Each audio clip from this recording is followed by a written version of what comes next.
الصلاة خير من النوم.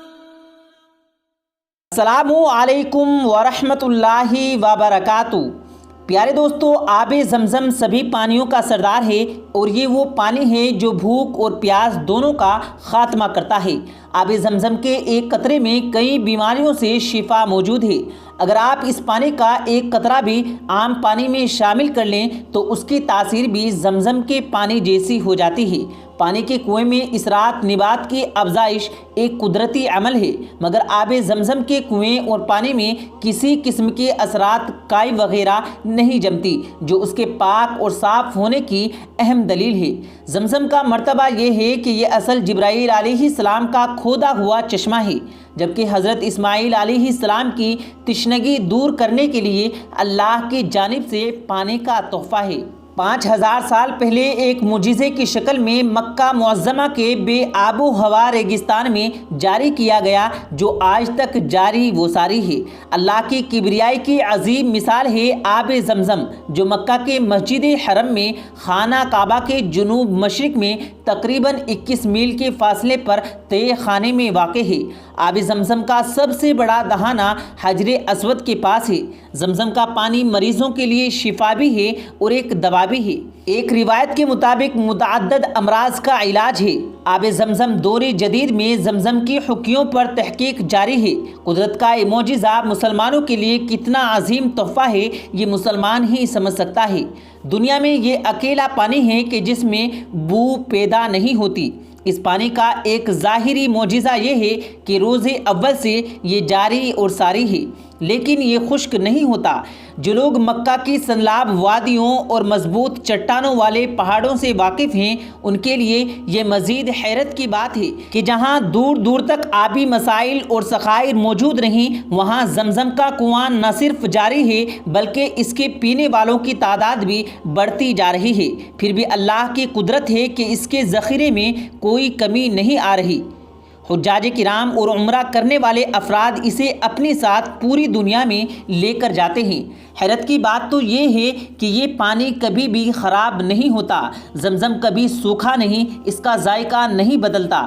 زمزم کے کنویں میں کوئی ہریالی پیڑ پودے نہیں اگتے.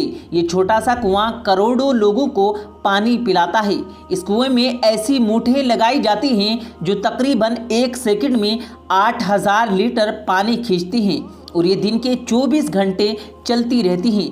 اس کنویں کی شان یہ ہے کہ 11 منٹ میں پھر واپس بھر جاتا ہے. اسی وجہ سے اس کا لیول کبھی کم نہیں ہوتا.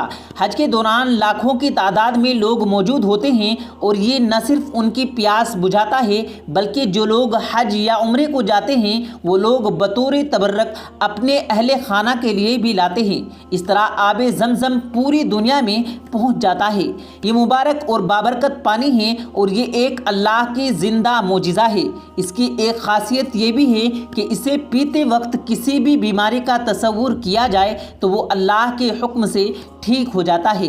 آب زمزم اللہ کا ایک زندہ معجزہ ہے اور جو تا قیامت انشاءاللہ ایسے ہی رہے گا، وہ سوکھے گا نہیں. آج کے سائنسدان بھی زمزم کی خصوصیت جان کر حیران ہیں کہ ایسا کیسے ہو سکتا ہے.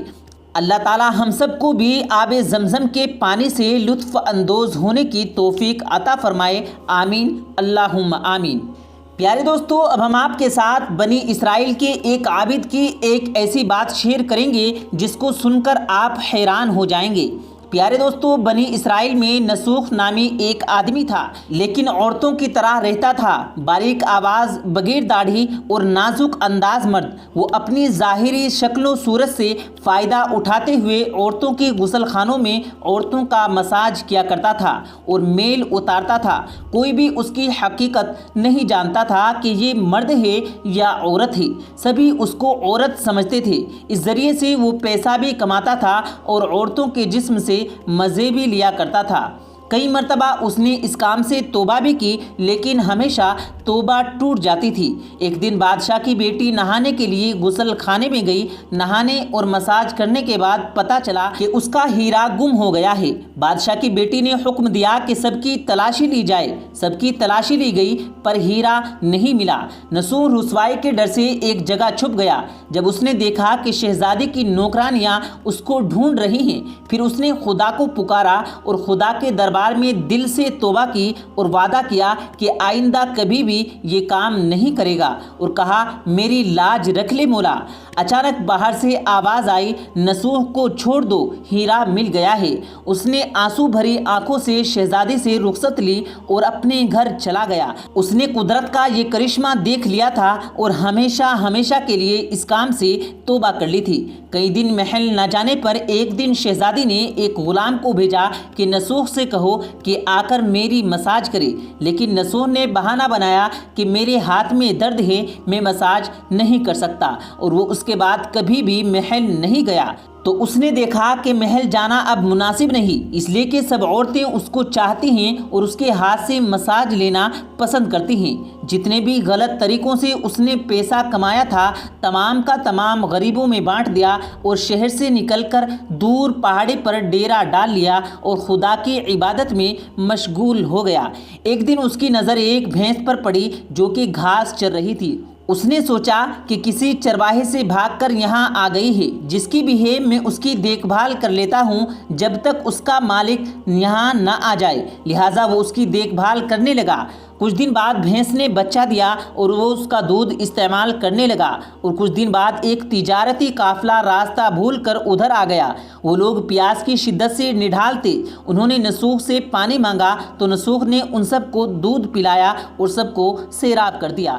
قافلے والوں نے نسوح سے شہر جانے کا راستہ پوچھا۔ نسوح نے ان کو آسان سا راستہ سمجھایا اور انہوں نے جانے سے پہلے نسوح کو بہت سارا مال دیا۔ نسوح نے ان پیسوں سے وہاں پر ایک کنواں کھدوایا اور آہستہ آہستہ وہاں پر لوگ رہنے لگے اور عمارتیں تعمیر ہونے لگی۔ وہاں کے لوگ نسوح کی بڑی ہی عزت اور احترام سے دیکھتے تھے۔ رفتہ رفتہ نسوح کا آوازہ بادشاہ تک جا پہنچا۔ بادشاہ جو اسی شہزادی کا باپ تھا، اس کے دل میں نسوح سے ملنے کا اشتیاق پیدا ہوا۔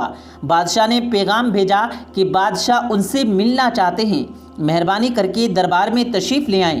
جب نسوح کو بادشاہ کا پیغام ملا تو اس نے ملنے سے انکار کر دیا کہ مجھے بہت سارے کام ہیں، میں انہیں ابھی نہیں مل سکتا۔ بادشاہ کو بہت تعجب ہوا اور انہوں نے کہا کہ نسوح نہیں آ سکتے تو ہم خود ان کے پاس چلے جائیں گے۔ جب بادشاہ نسوح کے علاقے میں داخل ہوا، خدا کی طرف سے ملک الموت کو حکم ہوا کہ بادشاہ کی روح قبض کر لی جائے۔